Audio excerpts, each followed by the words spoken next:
Hare Krishna, welcome to Shubham Mangalarati.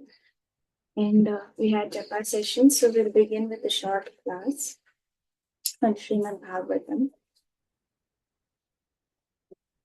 So we were discussing about we were discussing from first canto, 13th chapter, where Dhritarashtra quits home. I will try and share this.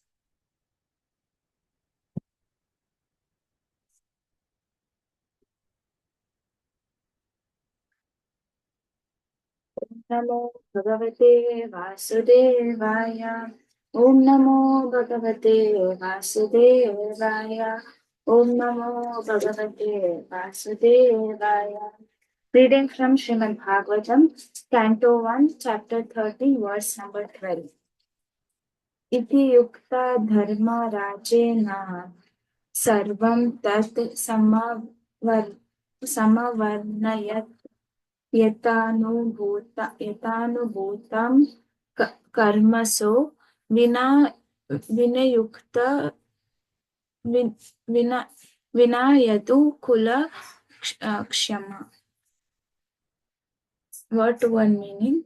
Iti, thus Yukta, being asked Dharma Rajena by King Yudhishthira, Sarvam, all, that Samavarnayat, properly described, Yet Anubhutam, has he experienced, Karmasaha, one after another, Vina, without Yadukula Kshama, annihilation of Yadu dynasty. Translation, thus being questioned by Maharaj Yudhishthira, Mahatmaya Vidura gradually described everything he had personally experienced except the news of annihilation of the Yadu dynasty.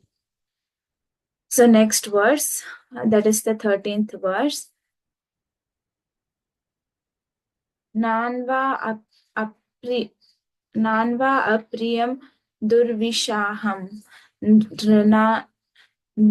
nrinam swayam upastitam na vedayat sakaruno dukhitan darshutum akshasamaha. Word to word meaning, translation and purport by His Divine Grace A.C. Bhaktivedanta Swami Srila Prabhupada Ki Jai. Word to word meaning, Nanu, as a matter of fact, apriyam, unpalatable, durvishaham, unbearable, rinam of mankind, swayam in its own way, upastitham appearance, no, did not, avedhat experience, sakrunaha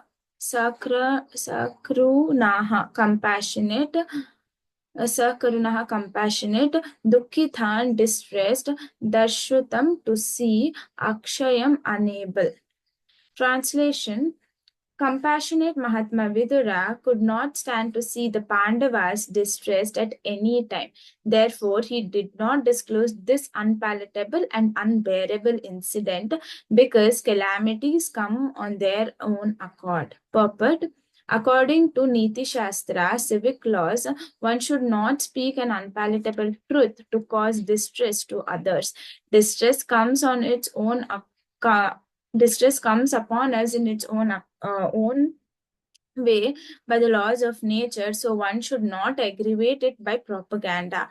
For a compassionate soul like Vidura, especially in his dealings with the beloved Pandavas, it was almost impossible to disclose an unpalatable piece of news like the annihilation of Yadu dynasty. Therefore, he purposely refrained from it.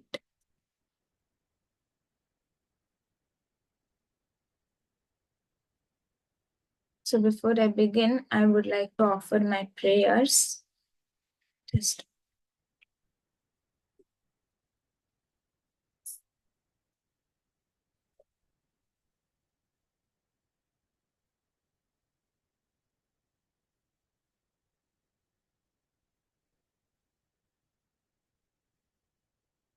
ॐ अज्ञानतिमिरान्धस्य ज्ञानाञ्जनाशलाकया चक्षुरुन्मिलितं येन तस्मै श्रीगुरवे नमः। श्रीचैतन्यमनोभीष्टं स्थापितं येन भूतले स्वयं रूपकदा मह्यं ददान्ति स्वपदान्तिकं वन्देऽहं श्रीगुरुश्रीयुतपदकमलं श्रीगुरुं वैष्णवांश्च श्रीरूपं साग्रजातं सहगणरघुनाथान्वितं तं सजीवं साद्वैतं सावधूतं परिजनसहितं श्रीकृष्णचैतन्यदेवं श्रीराधाकृष्णपादान् सह गणललिता श्रीविशाखान्वितांश्च हे कृष्णकरुणा सिन्धु दीनबन्धु जगत्पते गोपेश गोपिका कान्ता राधा कान्ता नमोऽस्तुते तप्त काञ्चन गौराङ्गी राधे वृन्दावनेश्वरी वृषभानुसुते देवी प्रणमामि हरिप्रिये वाञ्छाकल्पतरुभ्यश्च कृपा सिन्धुभ्य एव च पतितानां पावनेभ्यो वैष्णवेभ्यो नमो नमः। जय श्री कृष्ण चैतन्य प्रभु नित्यानंद श्री अद्वैत गदाधारा श्रीवासादि गौर भक्त वृंदा हरे Krishna Krishna Krishna Hare Hare Hare Rama Rama Rama Hare Hare.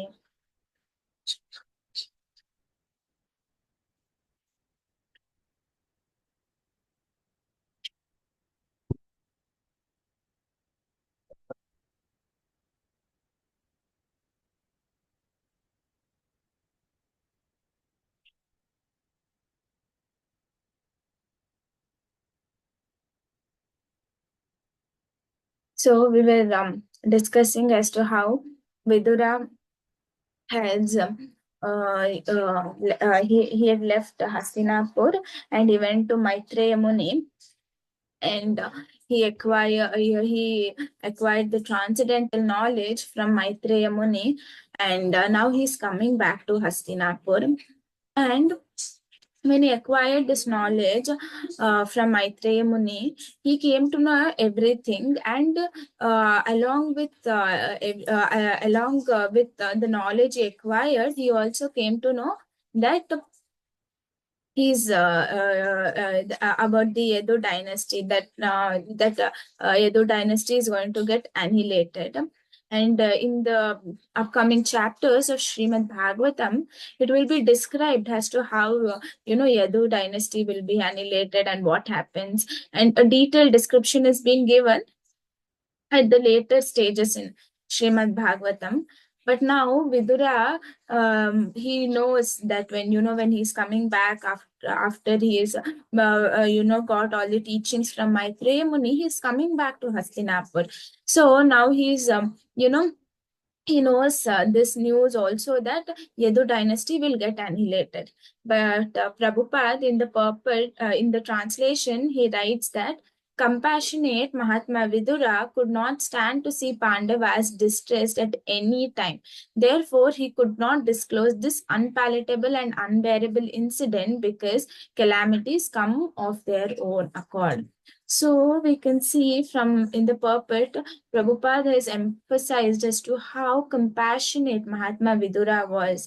So he knows that if Vidura discloses that an Yadu dynasty is going to get annihilated, then for sure the Pandavas are going to go into distress. So when he came back, from his Tirtha Yatra, when he came back to Hastinapur, he gave all the transcendental knowledge that he had acquired from Maitreya Muni, but he did not disclose this particular fact of annihilation of Yadu dynasty. So, I was hearing from the lecture that now in this current world, in this present world, in the age of Kali, when we see all these news channels and when we read the newspapers and the so-called current affairs, just to keep ourselves updated, so the majority of the chunk in the newspaper is that either somebody has met with an accident, or somebody is dead, there is a particular strike here, or all these news of distress has been given. Even when you switch on the TV, I I have observed it. I have observed it that when the news channel starts, it is a tendency for the news reader to read all the calamities, all the distress the people has gone through, and at the end they will show, or there'll be a one particular snip of okay, the country has achieved this, or they won gold medal in Olympics or something like that. So the major chunk of it is a news that is causing distress. So we're seeing it in our day-to-day lives. And when we read it, it was a Maharaj's class, and Maharaj was mentioning, so why is the news channel showing all this news to you? Why is it that all these cause of destruction and distress has been presented? So anybody wouldn't want to listen to that. So suppose a thief has robbed the house, so he would, even though you have done such an abominable act, nobody wants such news to be put on the TV and you publicized like that. Why are they doing it? Because people want to hear it. So if people want to hear about Krishna Leela, then obviously they wouldn't go sit in front of the TV channel and hear to all such distress. So people are finding happiness in others' distress, right? So they are paradukka sukhi. We all are paradukka sukhi. I mean, at least I am paradukka sukhi. So we all don't have this quality of paradukka dukhi. A Vaishnava is one who is paradukka dukhi, and here Vidura is showing that quality, that compassionate quality of being paradukka dukhi. So when Vidura came back from his Tirtha Yatra, he could have told that he already knew that anyways Yadu dynasty is going to get annihilated. So, but why didn't he disclose that? Because he felt that I shouldn't become a cause of distress for Pandavas. So Vaishnava always thinks that he should not become a cause of distress to the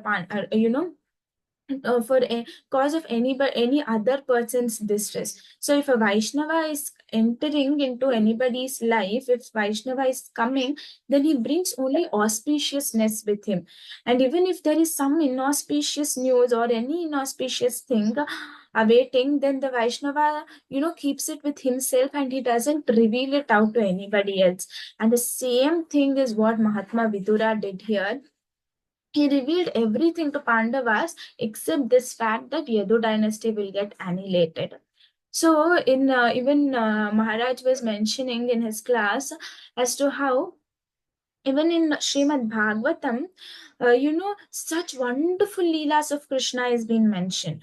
But these materialistic atheist people, they always try to find out how did Krishna leave his body, how did the Yadu dynasty get annihilated. So they always want to know how does destruction happen, how did this person die. But in Srimad Bhagavatam, Maharaj said that it is such a wonderful scripture that this cause of these sufferings are not being mentioned. So anything that would usually cause suffering, the anything that would cause distress to devotees, by upon hearing it, such things are not mentioned. So we can see that in Bhagavatam there are there is not much mention of anybody's quitting the body. Even it is said that Prabhupada's main mission was to teach us the art of dying. But even in that case, Prabhupada has mentioned even how that art of dying can be so blissful.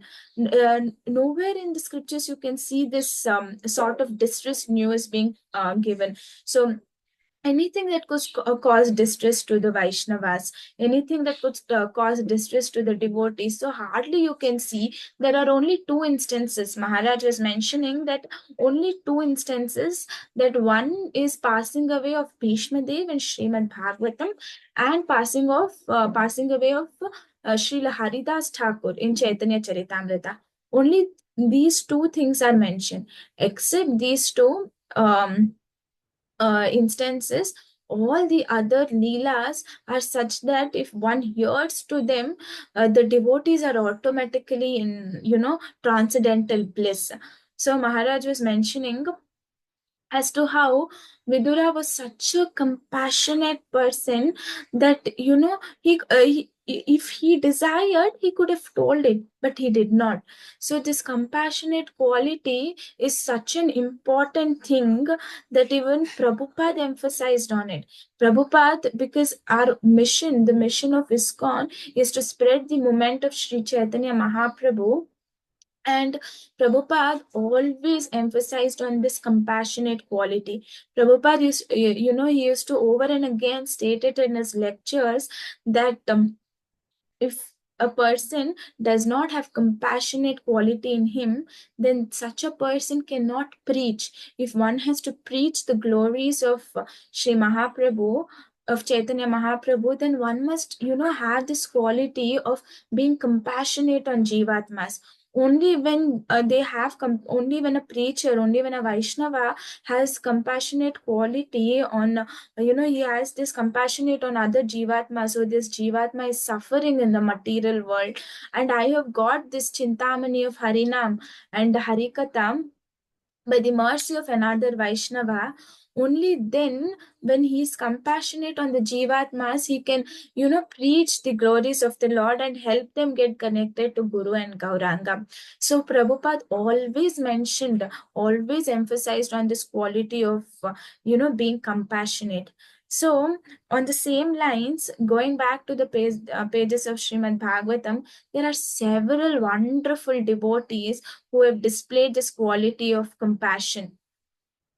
So, when we see to the pages of Srimad Bhagavatam,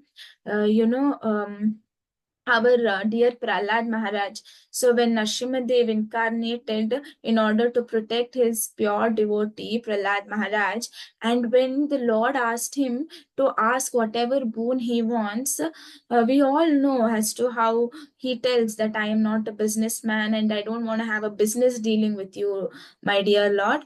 And he tells when the Lord asks him to come back to the spiritual world, Prahlad Maharaj, who is just 5 years old, but he is so compassionate that he tells the Supreme Lord that, I am sure that I will come back to you, I will come back to you, to your spiritual abode by the mercy of my guru, that is Narada Muni. But I am worried about the other friends of his, other demonic friends who do not have access to this transcendental knowledge. So he tells that I am not worried about my own welfare, but I am worried about my other friends who do not have access to this transcendental knowledge. So I don't want to come back alone to the spiritual world. Along with, I want to get all of my friends to the spiritual abode by giving them the transcendental knowledge. So that is how compassionate Prahlad Maharaj was. So if he desired, he could have alone gone back to the spiritual world. But he tells that he is assured about his returning back to the spiritual world, but he is compassionate on his friends. So that is one of the examples as to how compassionate Prahlad Maharaj was. Even though his friends were demonic in nature, even though his father was a demon, he asked Nrsimhadev to liberate his father. So, in on the similar lines, we can see Haridas Thakur. Haridas Thakur is such an exalted Vaishnava. We all know as to how he was a Muslim and he was chanting the holy names of the Supreme Lord, and because of this the Muslim king, he gets all agitated and angry on Haridas Thakur, and he passes an order to beat up Haridas Thakur in 22 marketplaces. And when they start whipping Haridas Thakur in 22 marketplaces, it is noticed that Haridas Thakur is all smiling, is all blissful. And he also makes a statement that even though my body is cut into pieces, and each piece of my body will chant the name of the Supreme Lord. And when these people who are beating up Haridas Thakur, they come to know that this man has, he's not dying, and he's all blissful. He's chanting the holy name of the Lord, because these people, the servants of the king, of the Mohammedan king, they've never in their entire lifetime career seen that, any person has sustained until they're being beaten up in 22 marketplaces. And this time, for the first time, it was Haridas Thakur. He's alive, and he's able to take up all the whippings and everything. And now the servants of the king, they get all worried, and they go and tell Haridas Thakur that, if we are all worried, how can you still chant the holy name of the Lord? Now if you don't die, our king will kill us, or we'll be we will we will lose out on our job, and the king will kill us. Then, when Haridas Thakur hears this, he tells that, "Oh, is it so? Then you should have informed me before." And as soon as Haridas Thakur hears that, he's causing distress to the servants of the king, he at that moment he becomes unconscious. He goes to transcendental bliss. He goes to samadhi, and these servants, all of them become happy. They think that Haridas Thakur has been dead, and we all know as to how he's been thrown in the Ganges and everything. So the point to note here is that as soon as Haridas Thakur hears that, these servants of the king are going to get punished because of him, that he is going to become a cause of distress, that moment Haridas Thakur, he goes into samadhi. So that is how, they are exhibiting this quality of compassionate. He was so compassionate. Even though they were whipping Haridas Thakur, he did not think that, oh, these people caused me distress. But in fact, he thought the other way around, that, I am causing them distress. I am the reason for them to suffer. So if it is so, then if my death is going to bring them out of suffering, why not I do it? So that is how compassionate the Vaishnavas are.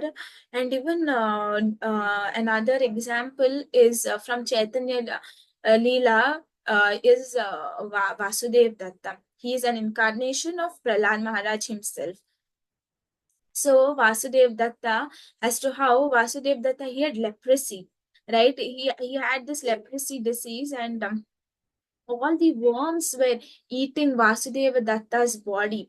And it is said that when I like this particular pastime, when I had been to Mayapur, it was displayed that there are paintings on the wall, and this particular pastime of Vasudeva Datta, who has got this leprosy, and he is being beaten by, all the worms are eating up his body. And it is said that the Prabhu, who was guiding us through all these leelas, he was mentioning that Vasudev Datta was so compassionate on those worms, that if the worms used to fall down from his body, he used to pick them up and put it again, telling that, oh, they're not getting food. So if my body is food for them, so let it be. So the worms which used to fall down, he used to put it back. So that is how compassionate Vasudeva Datta was. And Chaitanya Mahaprabhu asked Vasudev Datta that, you ask for anything, Vasudeva Datta, I will give you that. So Vasudeva Datta tells that, let everybody's sin come upon me, and let everybody go back home, back to Godhead. Let everybody go back to the spiritual world. So, how can somebody be so compassionate that, they're thinking about one's own, without thinking about one's own welfare, they're thinking about others' welfare. So that is how compassionate Vasudeva Datta was, not only on the humans, even on that insect, that worm that was, feeding on his body. So I happened to hear one of the lectures of Guru Maharaj. He was giving it on proper behavior. So I think 2-3 days back I heard the lecture, and so wonderfully Guru Maharaj was talking about how one has to be simple, one has to be kind, it was a very wonderful class. And in that, Guru Maharaj talks about kindness, that is being compassionate. So he was mentioning one of the pastimes of Srila Prabhupada. So Srila Prabhupada was in his room, and in his room there were curtain velvets. Okay. Sorry, there were velvet curtains. There was a curtain which is made out of velvet, and these velvet curtains were there. And the Prabhupada noticed that there was a lot of mosquitoes in his room, and he noticed that these mosquitoes are taking the shelter of these velvet curtains that is being placed in his room. So he tells his servant that, there are a lot of mosquitoes in the room, and they're taking the shelter of this velvet curtain. So what the disciple does is that he makes an arrangement to kill the mosquitoes. So he puts some coil and things like that to in order to kill the mosquitoes. So Prabhupada calls that disciple and he tells that, see, you have made an arrangement to attract these mosquitoes by putting this velvet curtain. And after that, when they are attracted, you yourself have made the arrangement, and they're getting attracted by these velvet curtains. And now you're making a plan to kill these mosquitoes. So Prabhupada tells them that, don't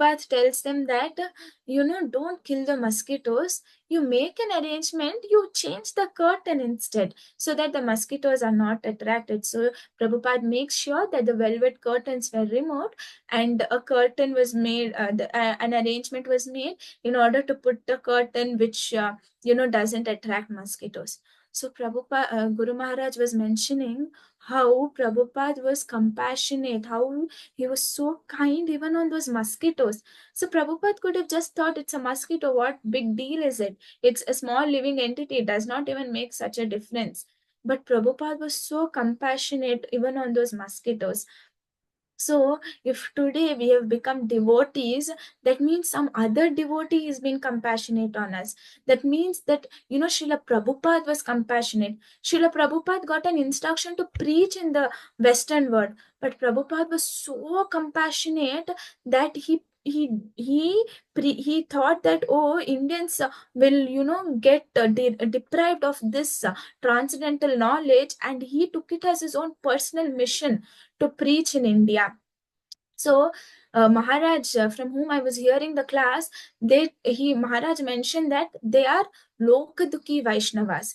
Exalted Vaishnavas like Srila Prabhupada or Guru Maharaj, the Guru Parampara, Acharyas in Guru Parampara, Vasudev Datta, all the examples that I mentioned, they are Lokadukhi Vaishnavas. So they are suffering is when they see others suffer. Their actual suffering is not when they get bodily suffering. No. Maharaj was mentioning that Lokadukhi Vaishnavas are those who suffer upon seeing that others are suffering. Prabhupada used to mention, telling that, I am taking cold water bath every day. I am waking up at 3 o'clock, taking bath in Ganges, the cold water bath. I'm sleeping on floor. All these are not my real suffering. When you people don't take up Krishna consciousness, when you people don't follow regulative principles, and when you people don't go back home, back to Godhead, and you are suffering in this material world, seeing you suffer, that is my real suffering. So because the acharyas, Srila Prabhupada was so compassionate, that is how, he could spread Krishna conscious. So I was also thinking, when I got initiated, I'll just end up with this point. So it was my personal realization when I got initiated by Guru Maharaj. So Guru Maharaj knows that, the condition that Guru Maharaj is in, a liver transplant, a kidney transplant, the stroke that Guru Maharaj has gone through, all of it is because his disciples are not following the regulative principles. They are not holding on to the vows they make during initiation. And that is the cause of Guru Maharaj's suffering. In spite of knowing that, Guru Maharaj did not stop giving initiation. Guru Maharaj is accepted, or he's given initiation, he has accepted me also as his disciple. And sometimes even he never thought that, oh, if I accept this person, my suffering will increase. No, he did not think that. He thought it on that other way, that, oh, if I accept this person, he will go back home, back to Godhead, to the spiritual world. When that near the Agni Kunda, I still remember when they were performing this fire sacrifice, and the person who was doing it, that devotee mentioned that from this day onwards, your guru takes your karma. So Guru Maharaj knows that if he is taking my karma, that he is going to suffer again. But Guru Maharaj did not think that. But he was so compassionate on me that he accepted me. He took away all the suffering so that I can go back home, back to Godhead. So that is how compassionate the acharyas in the Guru Parampara are, and the devotees. And so was Mahatma Vidura, that he didn't want to cause distress to the Pandavas, and he didn't reveal that Yadu dynasty is going to get annihilated. So these were some of the points from today's verse. So I stop here. ग्रंथराज Shrimad Bhagavatam की जय, जगत गुरु श्रील प्रभुपाद की जय, पति पावन गुरु महाराज की जय.